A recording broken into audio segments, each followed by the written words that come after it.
ચર્ચાઈ રહ્યું છે કે 2024માં આમ આદમી પાર્ટી છોડીને ભાજપમાં આવેલા ધાર્મિક માલવિયાને ભાજપ ટિકિટ નહીં આપે. વાત એવી નીકળી છે કે ધાર્મિક માલવિયાને પાટીદારોના ગઢ અને ગયા વખતે જ્યાં આમ આદમી પાર્ટીનું જોર વધારે હતું એવા વિસ્તારોમાં પક્ષને જીતાડવાની જવાબદારી સોંપાઈ છે. ટિકિટ ન મળવી અને મોટી જવાબદારીની વિચારણાની વાત હાલ ચર્ચાઈ રહી છે.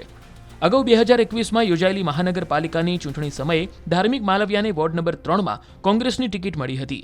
માલવિયા બળદગાડામાં બેસીને વાજતે ગાજતે ફોર્મ ભરવા નીકળી પડ્યા હતા. જોકે છેલ્લી ઘડીએ પલટી મારી હતી અને કોંગ્રેસની ફજેતી થઈ હતી. અલ્પેશભાઈ, પાટીદાર વિસ્તાર છે અને પાટીદાર આગેવાન તરીકે ધાર્મિક માલવિયાએ ટિકિટ માંગી હતી, તેની ના પાડવામાં આવી છે. જો ગત અઠવાડિયે જ પાર્ટીના મોવડી મંડળ સમક્ષ ધાર્મિક માલવિયાએ નહીં લડવાની જાહેરાત કરી છે અને હાલ જે વિષય છે વિષય એવો છે કે જે વિસ્તારની અંદર છેલ્લા 10 વર્ષથી વિપક્ષ જનતાના સહારે પબ્લિકને ગુમરાહ કરી અને વિપક્ષ તરીકે ઉભરે છે મતો લઈને, પણ એની કામગીરી થતી નથી અને સરવાળે નુકસાન આ વિસ્તારને થઈ રહ્યું છે. ત્યારે છેલ્લા 30 વર્ષની અંદર ભારતીય જનતા પાર્ટીના શાસનની અંદર સુરત શહેરે કરેલા વિકાસના કામો, સુરત શહેરને 30 વર્ષની અંદર જે રોનક બનાવી છે અને આવનારા દિવસોમાં પણ સુરત શહેરને લઈને શું પાર્ટીના સંકલ્પો છે, શું પ્રકલ્પો છે, આ બધી જ વાતો લઈ અને લોકો વચ્ચે જવાનું હોય ત્યારે બહુમૂલ્ય વિસ્તારોની અંદર ખૂબ મોટો વિસ્તાર છે, ખૂબ બધા વોર્ડો છે. દરેક વોર્ડનો પ્રવાસ કરવો, દરેક વોર્ડના લોકોને મળવું, ઉમેદવારને સાથે લઈને લોક સંપર્ક કરવો એ મારી જવાબદારી હોય.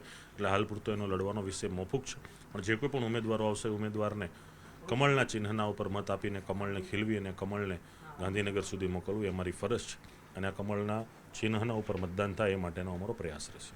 અલ્પેશભાઈ, જ્યારે પાટીદાર આંદોલન શરૂ થયું, આપને ધાર્મિક સૌપ્રથમ કોંગ્રેસને સપોર્ટ આપ્યો હતો અને જે વોર્ડ છે એ વોર્ડમાં કોંગ્રેસ આવી, ત્યારબાદ આપ આવી અને હવે તમે ભાજપનો પ્રચાર કરવા. કયા કયા વોર્ડ છે કે જ્યાં પાટીદાર પ્રભુત્વ વધારે ચાલે છે? Ward number 2, 3, 4, 5, ward number 7, 8, ward number 15, 16, 17, 18 આ બધા જે વિસ્તારો છે કે એની અંદર સૌરાષ્ટ્રના 9 જિલ્લાના અલગ અલગ સમાજના વધારે લોકો વસે છે કે સમગ્ર એક મિની સૌરાષ્ટ્ર તરીકેનો વિસ્તારની એક ઓળખ છે. ત્યારે આ દરેક વિસ્તારની અંદર જવું અને આ વિસ્તારોની અંદર ખાસ કરીને કામો ભારતીય જનતા પાર્ટીના વિપક્ષનું શાસન હોવા છતાં પણ આ વિસ્તારના કોર્પોરેટર હોવા છતાં પણ સત્તા પક્ષે ખૂબ મદદથી, ખૂબ મજબૂતાઈથી આ વિસ્તારની રોનક ચમકાવવાના કામો કર્યા છે. તો એ બૂથ સુધી દરેક કાર્યકર્તાઓ જશે અને લોકસંપર્કથી પાર્ટીનું કઈ રીતે કામ મજબૂત થાય માટેનો પ્રયાસ કરશે. અલ્પેશભાઈના પત્નીએ પણ ટિકિટ માંગી છે. જો ટિકિટ માગવી એક પાર્ટીના અંદરની એક સેન્સની પ્રક્રિયા હોતી હોય છે. મારા ધર્મપત્નીએ પણ આ બાબતે ટિકિટ માગી છે અને આજના દિવસની અંદર કાલ ફોર્મ ભરવાનો છેલ્લો દિવસ છે એટલે પાર્ટી જ્યારે પણ જાહેરાત કરશે ત્યારે જોશું. અલ્પેશભાઈ, ધાર્મિકભાઈ એવા કયા મુદ્દા લઈને જશે? કારણ કે પાટીદાર આંદોલનથી આ વિસ્તારોમાં પાસના આગેવાનો જે તરફી વાત કરતા હોય છે, લોકો તેમની જોડે ચાલતા હોય છે. આ વિસ્તારની અંદર મુદ્દાઓ એવા છે કે સૌરાષ્ટ્રવાસી આખો બહુમૂલ્ય વિસ્તાર છે. વધારેમાં વધારે લોકો એમ્બ્રોઇડરી રત્ન કલાકાર સાથે જોડાયેલો વર્ગ છે. સામાન્ય અને મધ્યમ ક્લાસના લોકો ખૂબ છે.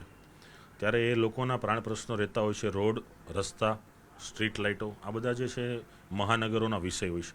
ત્યારે આ વિસ્તારમાં ખૂબ અબલખ કામો આ વિસ્તારને લઈને થયા છે. બીજું કે જ્યારે આજથી 15, 20 કે 30 વર્ષ પહેલાં જ્યારે વિસ્તાર એસએમસીમાં ભળ્યો ત્યારે ખૂબ પછાત વિસ્તાર હતો. તો આજે અહીંની જે ખીલી છે, જે વિકાસ થયો છે, વિકાસને લોકો સમક્ષ લઈને જવાનો છે અને ખાસ કરીને વિપક્ષ માત્ર ને માત્ર આ વિસ્તારને ટાર્ગેટ કરીને પોતે વિપક્ષ તરીકે બેસે છે. જો વિપક્ષમાં ખરેખર તાકાત હોય તો બીજા વિસ્તારોમાં પણ એને ઉભરી આવવું જોઈએ, એની તાકાત બતાવવી જોઈએ. માત્ર ને માત્ર સૌરાષ્ટ્રના મતદાતાનો ઉપયોગ કરી અને વિપક્ષ તરીકે ચમકી અને પછી જ્યારે ચૂંટણી આવે ત્યારે અડધા પણ કોર્પોરેટરો વધતા નથી. ત્યારે બધા મુદ્દાઓ લઈને પ્રજા સમક્ષ જવાનું છે.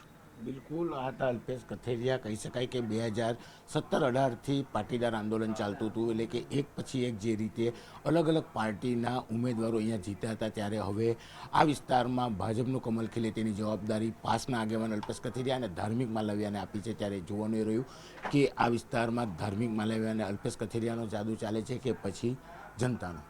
કેમેરામેન જીગર ગુગલ સાથે કીર્તેશ પટેલ, ન્યૂઝ 18 ગુજરાતી, સુરત.